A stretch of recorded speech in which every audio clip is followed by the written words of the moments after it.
Subject matter jurisdiction. In order for a federal court to have subject matter jurisdiction, it must either have federal question jurisdiction or diversity jurisdiction. Federal question jurisdiction. Federal question jurisdiction exists when the claim arises out of federal law, including constitutional rights, treaties, and the like. Diversity jurisdiction. Diversity jurisdiction requires I. Complete diversity between the plaintiffs and the defendants, and 2. An amount in controversy exceeding $75,000. Complete diversity. Complete diversity means that each plaintiff is a resident of a different state than each defendant. Residency is determined by domicile, which is shown by a physical presence in a state and an intent to remain there. Amount in controversy. The amount in controversy must exceed $75,000. This only requires that it be legally plausible that the defendant could receive those damages based on the injury. The actual amount of damages awarded has no bearing on whether the amount in controversy is satisfied for purposes of diversity jurisdiction. Proper scope of discovery. A threshold issue is whether Priscilla's interrogatories were proper in scope. Under the Federal Rules of Civil Procedure, a litigant is entitled to discover all non-privileged information relevant to the subject matter of the litigation, to a claim or defense, so long as the requests are not disproportional to the needs of the litigation.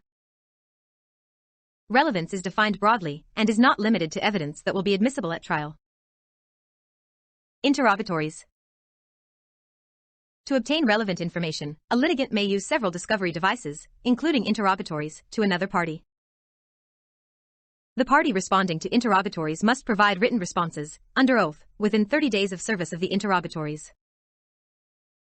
However, a responding party need only provide information within its possession, custody, or control after a reasonably diligent search or inquiry. Timing of written discovery. Under the federal rules, a party cannot serve written discovery, except for requests for production, before the Rule 26F conference. Presumptive limit on interrogatories. Under the federal rules, there is a presumptive limit of 25 interrogatories, including discrete subparts, unless a party receives leave of court. Motion to compel need to meet and confer. If a party fails to comply with a good faith and permissible discovery request, the other party may file a motion to compel. Typically, courts request that the parties meet and confer to attempt to resolve the dispute before the motion to compel stage. A motion to compel will ultimately be granted in the court's discretion.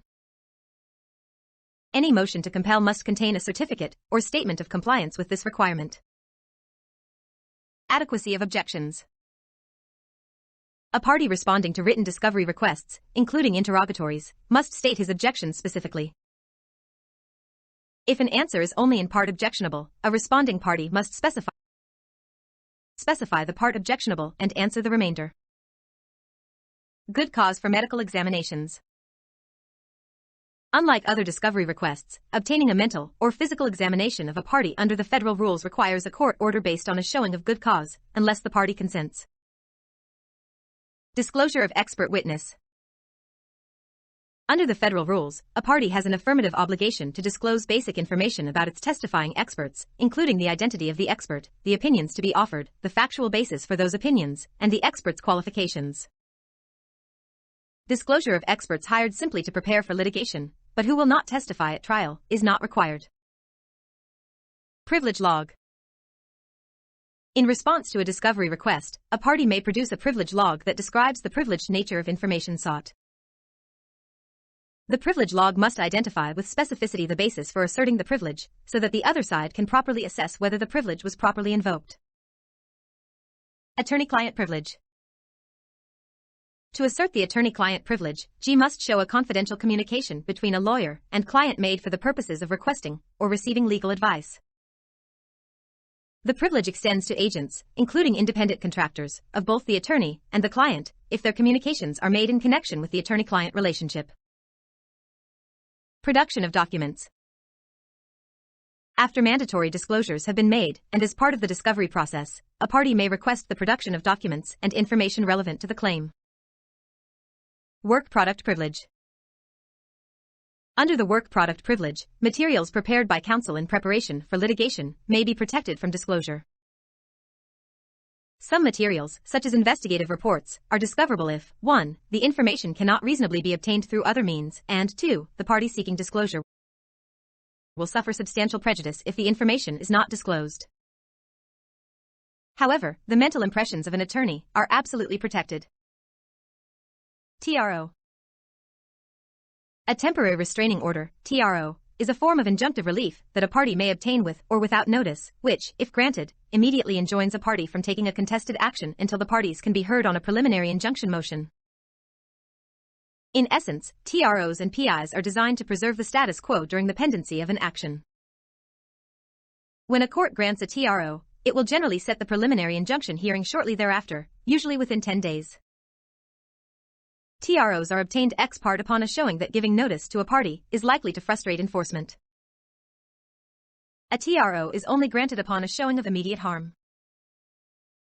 In determining whether to grant a TRO, the court looks at I. Whether the party will suffer irreparable or immeasurable harm if injunctive relief is not granted, 2. The likelihood of success on the merits. 3. The balance of the harm to the movant if the TRO is not granted against the burden to the non-moving party in complying with the injunction. 4. The public interest in granting a TRO. Preliminary injunction. The test for a preliminary injunction is much the same as that of a TRO.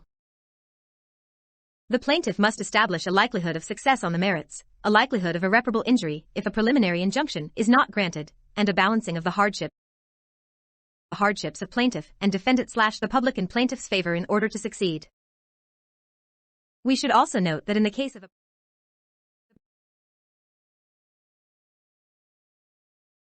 appropriate to provide a bond, such that if a preliminary injunction is inappropriately awarded, the defendant can be compensated for the time in which he was precluded from acting in a particular way / possessing a particular good. Declaratory relief. Declaratory relief is that relief provided by a court that does not change the rights of a party, but merely delineates those rights. Declaratory relief is an appropriate way to handle the question of whether or not an ordinance is constitutional, and is especially appropriate in the context of a municipality, because it does not run into any 11th Amendment state sovereign immunity issues that might be implicated by a damages analysis. Abstention.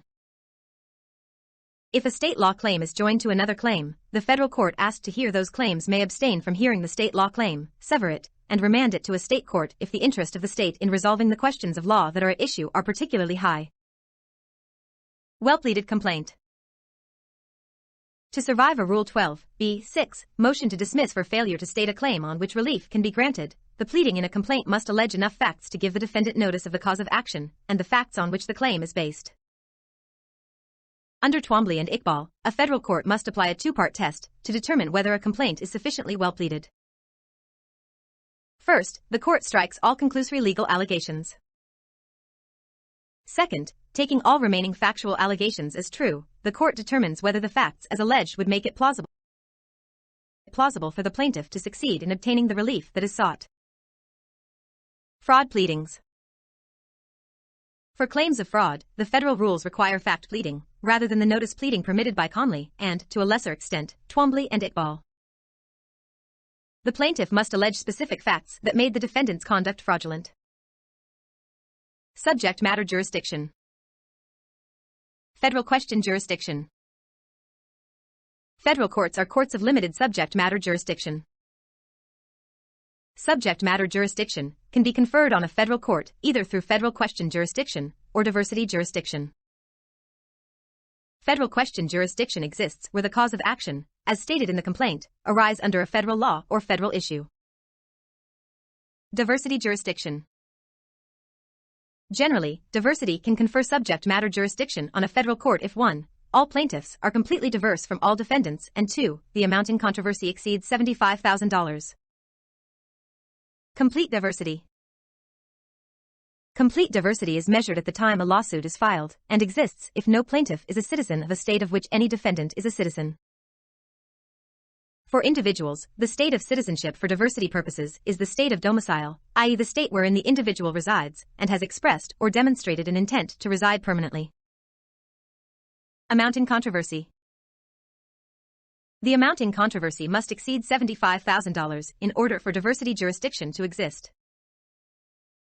This requirement is satisfied based on a good faith pleading that the plaintiff is entitled to at least $75,000 in damages. In addition, where the relief sought is an injunction or specific performance, the amount in controversy may be satisfied if the court finds that the economic value of the requested relief exceeds $75,000. Aggregation of claims. A plaintiff may aggregate multiple claims against the same defendant in order to satisfy the amount in controversy requirement. Supplemental jurisdiction. A court may exercise supplemental jurisdiction over a claim if it arises out of the same transaction or occurrence as a claim between the same plaintiff and defendant, over which the court already has subject matter jurisdiction. Erie Doctrine.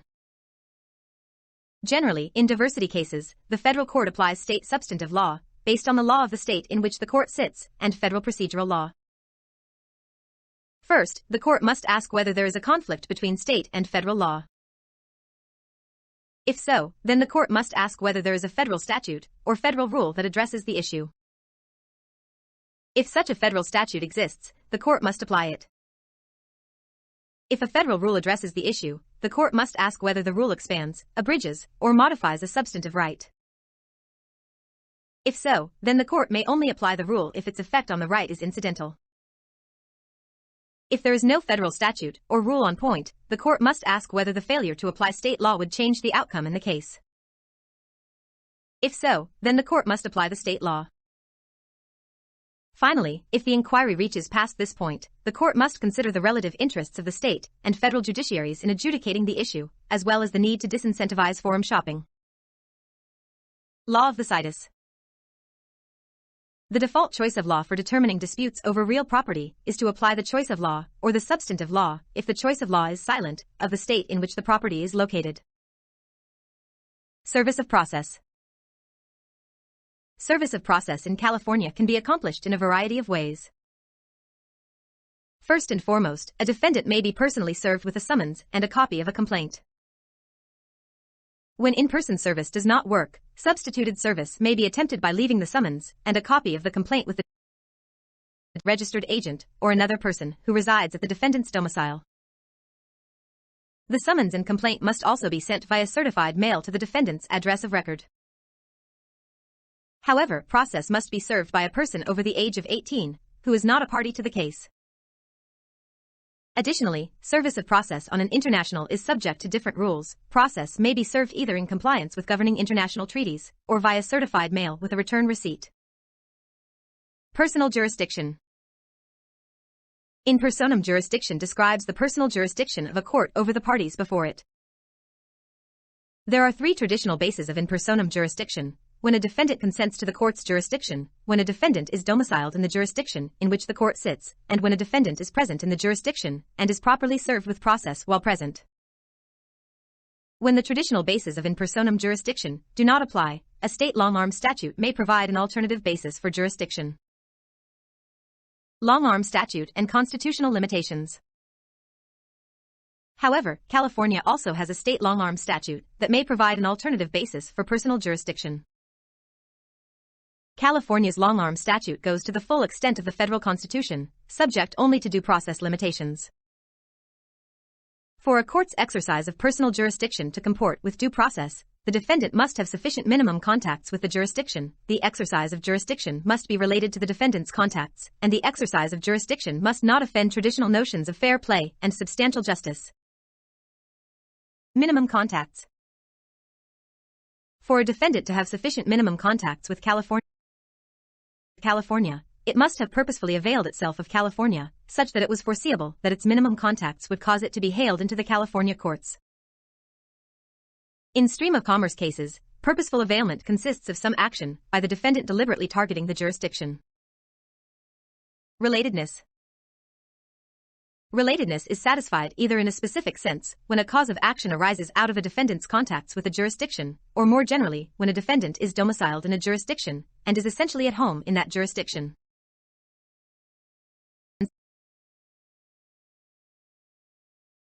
Substantial justice. Even when a defendant has sufficient minimum contacts and relatedness is satisfied, the exercise of personal jurisdiction must not offend traditional notions of fair play and substantial justice.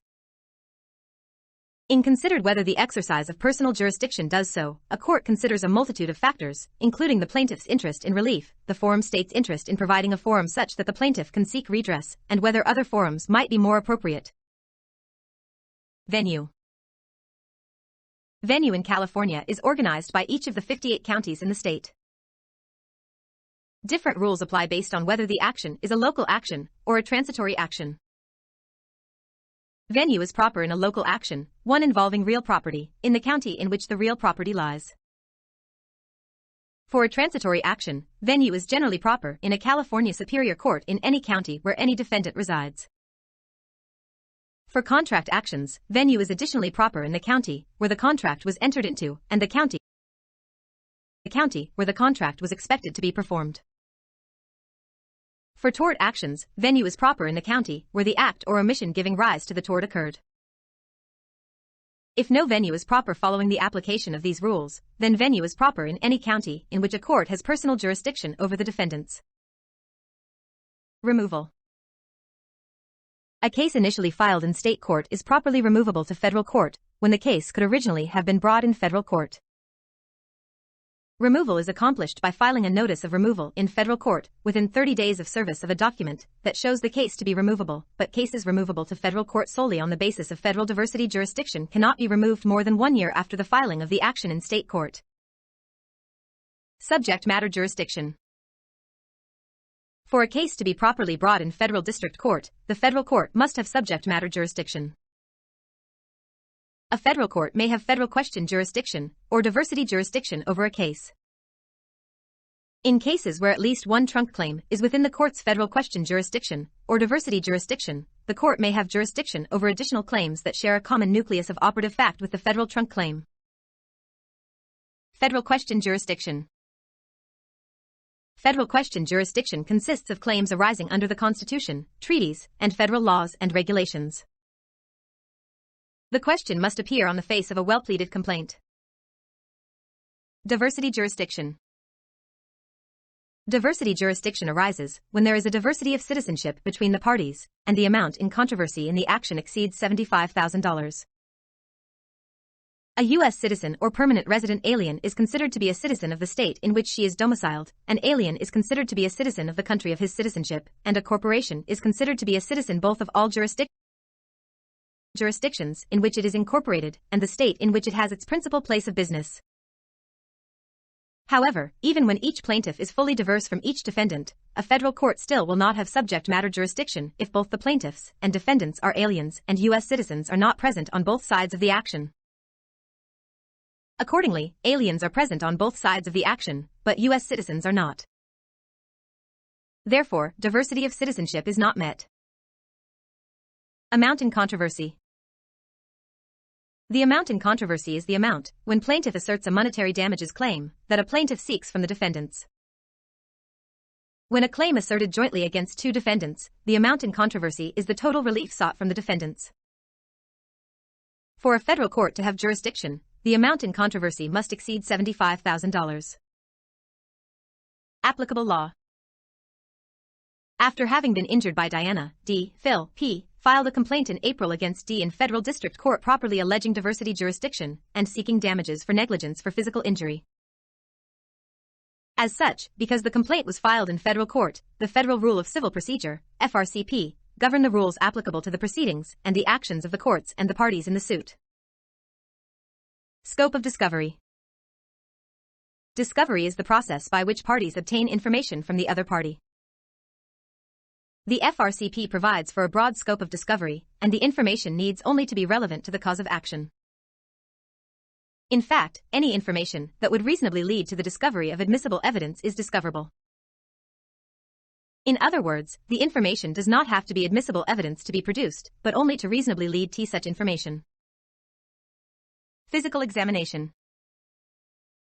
In order for a party to obtain an order for a physical examination, the FRCP requires, first, that the physical condition be at issue. The FRCP requires that a court grant a motion to order a physical examination only when the moving party establish good cause to do so. A showing of good cause will require D to show that there is no other means to obtain the information that the physical examination would provide and establish the reasons to do so. Mental examination. Again, a court will issue an order for mental examination only when this condition is at issue and when the moving party has established good cause to do so. Deposition of third-party subpoena. To the third party, the FRCP allows deposition of non-party to the case and provides for a maximum of 10 depositions, no longer than 7 hours each. There can also be only one deposition per person. When the deposition involves a non-party, i.e. someone not named in the lawsuit, then the requesting party must request the court to issue a subpoena in order to depose the third party. The FRCP allows notice only when the discovery tools are used by party against another party. When a third party is involved, a subpoena is required. Physician-patient privilege. The broad scope of discovery is limited by privileged information. The FRCP and the Federal Rules of Evidence do not recognize a physician-patient privilege. Erie Doctrine. Under the Erie Doctrine, courts sitting in diversity jurisdiction will apply the federal procedural law and the substantive law of the state. Whether a law is substantive or procedural depends on whether it is outcome determinative or not. State law regarding privileges have been held to be outcome determinative and therefore substantive law for purposes of Erie Doctrine. Physician-patient privilege. The physician-patient privilege is a privilege usually applied by states specifically recognizing such privilege. Under the physician-patient privilege, any communication between a physician and his patient, made for the purpose of diagnosis or treatment, is privileged. The patient is the holder of the privilege and can oppose to the revelation of such information. Exceptions. The physician-patient privilege does not apply in several circumstances, and especially when the physical condition of the patient is at issue. 7th Amendment right to a jury trial. The 7th Amendment of the U.S. Constitution provides a right for a jury trial in federal civil case, does not apply to the states through the 14th Amendment when the damages at law involved exceed $20. A demand for jury trial must be noticed to other party and promptly filed. The FRCP requires that a demand for a jury trial be filed by the plaintiff 14 days after the complaint is filed, at the very latest, and be properly notified to the opposing party. Motion to dismiss. A motion to dismiss on jurisdictional issues is proper when, viewing the facts in the most favorable light to the defendant, the plaintiff has failed to satisfy the elements of personal jurisdiction. Failure to object to personal jurisdiction before answering, or in a party's first 12(b)(6) motion waives the issue. Traditional basis for jurisdiction. Personal jurisdiction refers to the power of a court to adjudicate claims involving a particular party. Traditionally, personal jurisdiction is based on 3 concepts: consent, presence, and domicile. Long-arm jurisdiction / constitutional limits of jurisdiction. Many states have adopted long-arm statutes to obtain personal jurisdiction over non-residents. While long-arm statutes can differ by state, jurisdiction under a long-arm statute must satisfy the constitutional requirements for the exercise of jurisdiction. Many states, like California, have adopted long-arm statutes which extend personal jurisdiction to the constitutional limits. In order to satisfy the constitutional requirements for personal jurisdiction, the defendant must have such minimum contacts with the forum state as to not offend traditional notions of fair play and substantial justice. In determining whether such minimum contacts are present, courts look to 3 things: 1. The level of contacts with the forum state, 2. The relatedness of those contacts to the cause of action, and 3. Whether the exercise of jurisdiction would be fair, taking into account private and public considerations. Contacts. To determine whether a defendant has minimum contacts with the forum state to justify an exercise of personal jurisdiction, the court looks: 1. Whether the defendant purposefully availed himself to the forum state, and 2. Whether the exercise of jurisdiction by the forum state would be foreseeable. Relatedness of contacts. General jurisdiction. The court looks to see whether defendant's contacts with the forum state are so extensive as to find that the defendant is essentially at home in the forum state. If so, the court has general jurisdiction over the defendant, and the defendant is amenable to a wider range of lawsuits in the state. Specific jurisdiction. If general jurisdiction does not exist, the court looks to see whether the defendant's particular contacts with the state relate to or give rise to the particular cause of action. If so, the court has specific jurisdiction over the defendant. Fairness. To determine whether jurisdiction is fair, courts look to a variety of public and private factors. Courts look to several factors, including the plaintiff's interest in the chosen forum, a state's interest in providing redress for its citizens or for harms that occur in its state, and whether the exercise of jurisdiction would be so unfair as to offend traditional notions of fair play and substantial justice. Removal. Removal refers to a defendant's ability to remove a case brought initially in state court to federal court for adjudication. In order to remove a case, the case must have been one that could have originally been brought in federal court. Removal is proper to the federal district encompassing the location where the original action was filed in state court. Moreover, removal has to be timely. It has to be within 30 days of the last pleading giving rise to a removal action, and cannot in any cases be more than a year since the filing of the lawsuit. Removal is not proper when a defendant is a resident of the state in which the action is brought, and all defendants must join in the removal for it to be proper. Remand. If removal is not proper, then the plaintiff can file a motion to remand the case back to state court. A motion to remand must be filed within 30 days of the notice of removal.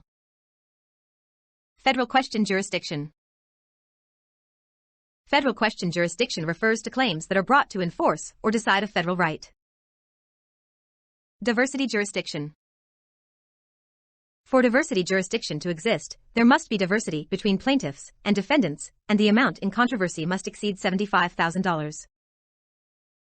Complete of citizenship. Complete diversity between all parties is not required for diversity jurisdiction. However, there must be completed diversity between all plaintiffs and all defendants, that is, all plaintiffs must be of diverse citizenship of all defendants. Citizenship is determined at the time of filing of the action. For individuals, an individual can only have one citizenship, his or her domicile. Domicile is where a person is physically present with intent to permanently remain. Amount in controversy. The amount in controversy for diversity jurisdiction requirements looks at the amount from plaintiff's well-pleaded complaint, irrespective of costs and fees. Aggregation of amounts in controversy against more than one defendant is proper if each defendant is jointly and severally liable for the full amount. Summary judgment. Summary judgment is granted when there is no issue of material fact and a party is entitled to judgment as a matter of law. Claim preclusion. Claim preclusion occurs when an identical claim was already fully litigated on the merits to a final judgment by a court with jurisdiction between the same parties. This prevents subsequent actions deciding the same claim that was already decided. Issue preclusion. Issue preclusion prevents an issue that was already fully litigated on the merits from being relitigated. The requirements for issue preclusion are 1. The same issue, 2. Actually litigated and decided, 3. A final judgment on the merits, 4. The issue was essential to the judgment, and 5. In the cases of non-mutual issue preclusion, fairness. Fairness/non-mutual issue preclusion. Traditionally, issue preclusion required the same parties to the prior lawsuit assert issue preclusion, or at least parties in privity with each other. If that was the case, then issue preclusion could not be used here for the reasons explained above with claim preclusion. Here, patient is trying to use non-mutual offensive issue preclusion, that is, a plaintiff is using it as a sword against a defendant in a later action. Courts typically allow this if Valveco had the same or similar motivations to defend the prior suit, and if it would not be unfair or unjust. Removal. In order for a case to be removed to federal court, the federal court to which the case is removed, the district court for the district in which the state court is located, must be a court in which the case originally could have been filed. This requires that the court have subject matter jurisdiction, personal jurisdiction over the defendant, and that venue be appropriate in that court. Subject matter jurisdiction. Federal question. Subject matter jurisdiction can be based either on diversity jurisdiction or federal question jurisdiction. Federal question jurisdiction exists when, from the face of a well-pleaded complaint, plaintiff's claim arises under federal law. Diversity jurisdiction. Diversity jurisdiction is present in a suit between citizens of different states, where the amount in controversy is at least $75,000. First, it does appear that Paul and Hotel Incorporated are citizens of different states. An individual is a citizen of the state in which he is domiciled, i.e., where he resides and intends to remain permanently. A corporation, by contrast, is a citizen of both, 1, the state in which it is incorporated, and 2, the state in which it has its principal place of business, i.e., its nerve center from which responsible managers control the corporation's affairs. Amount in controversy. When damages are at issue, the plaintiff's good faith assessment of damages will govern the amount in controversy analysis, unless it appears clear to a legal certainty that those damages are unobtainable. With respect to injunctive relief, the monetary value of the relief can be based on the greater of either, 1, the benefit to the plaintiff, or 2, the harm to the defendant. Erie Doctrine. Under the Erie Doctrine, State B's substantive law should apply to this case, since a federal case sitting in diversity is obligated to apply a state's substantive law. There is no federal law in direct conflict with State B's rule of damages. Accordingly, it is necessary to consider whether applying State B's damages computation methodology would be outcome determinative, whether it would lead to forum shopping, causing plaintiffs to flock to federal court, and whether the state has a particular interest in having its law applied. Appeal.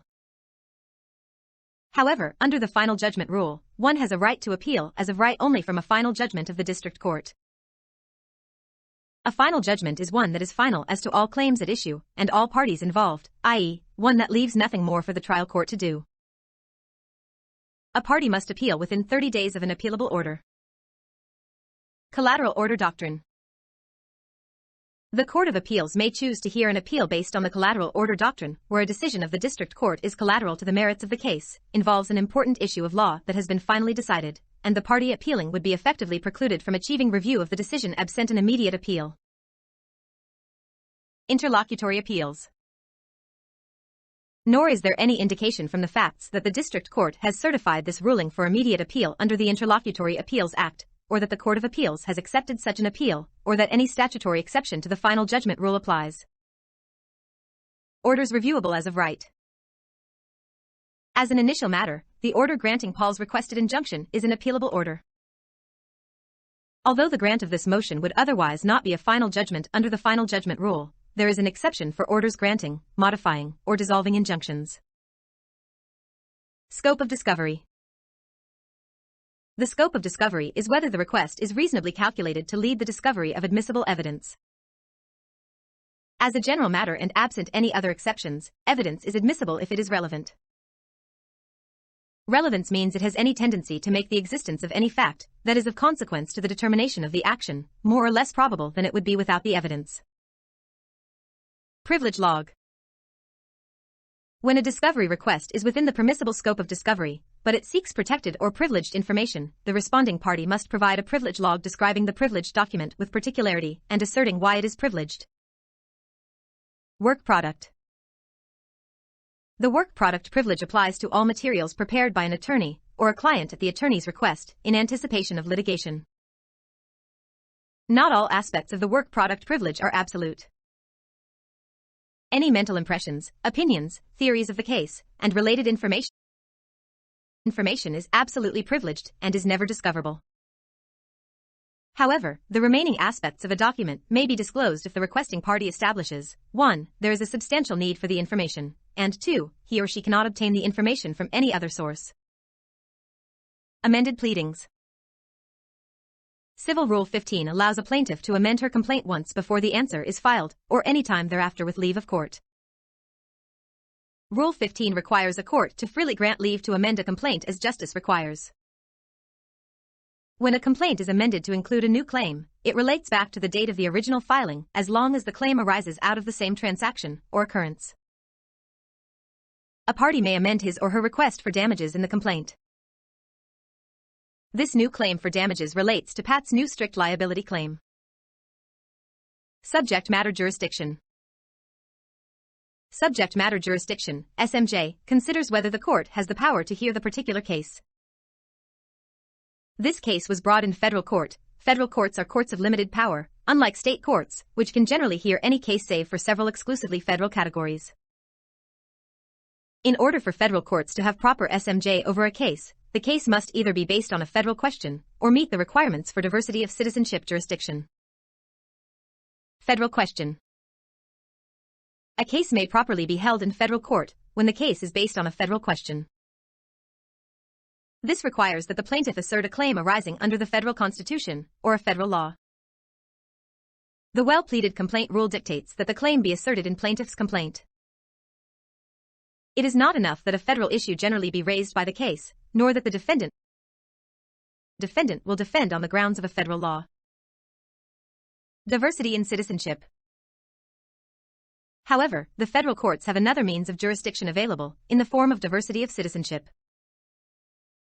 To be valid, all plaintiffs must be diverse in citizenship from all defendants, and the amount in controversy must exceed $75,000. Citizenship.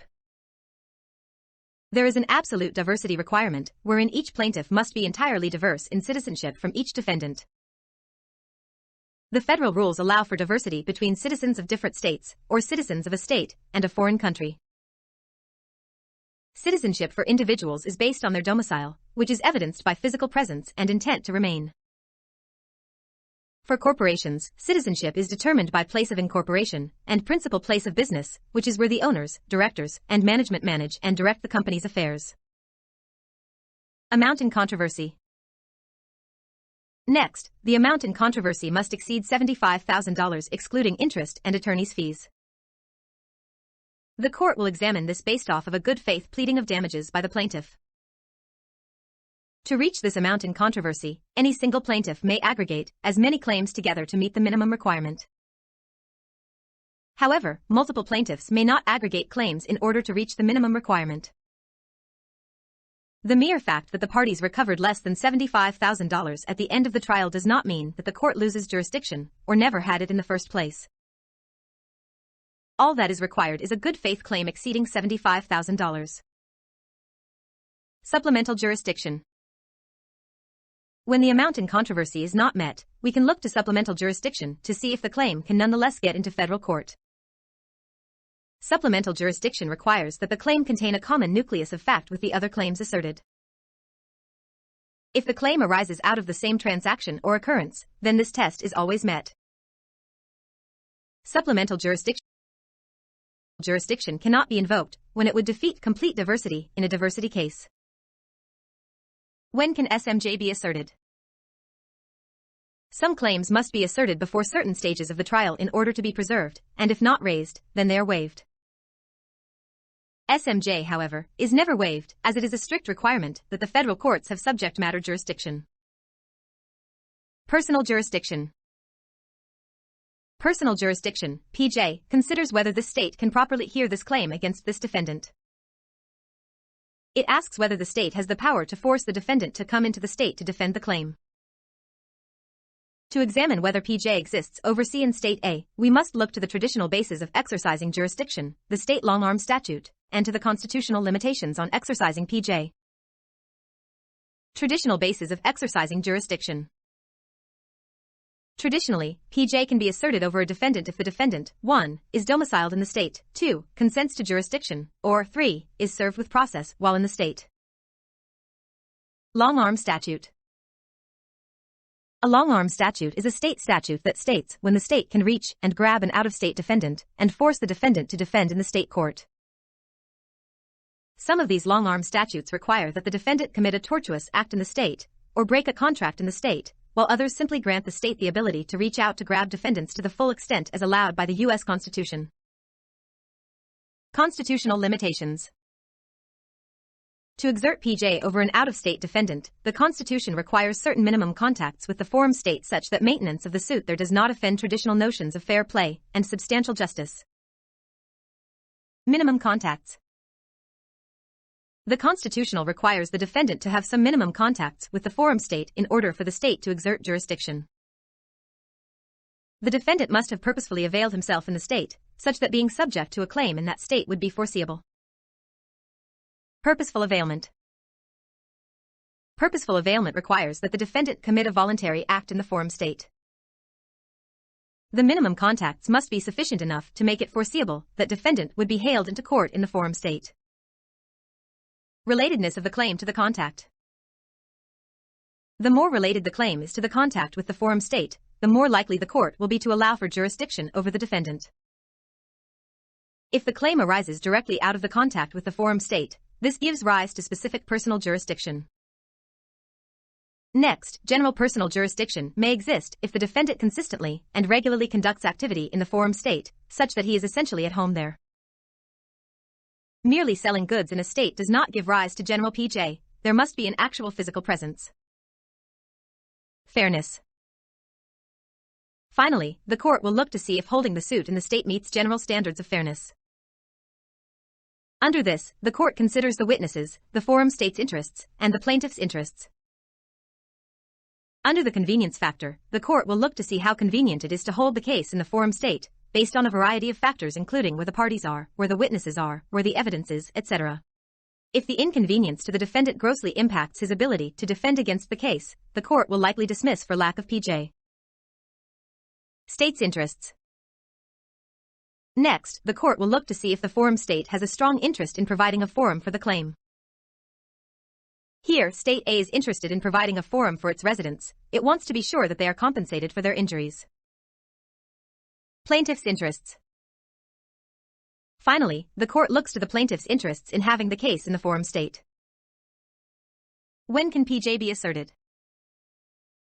On a final note, PJ must be asserted either in a 12B motion prior to the answer, or along with the answer. If not, it is waived.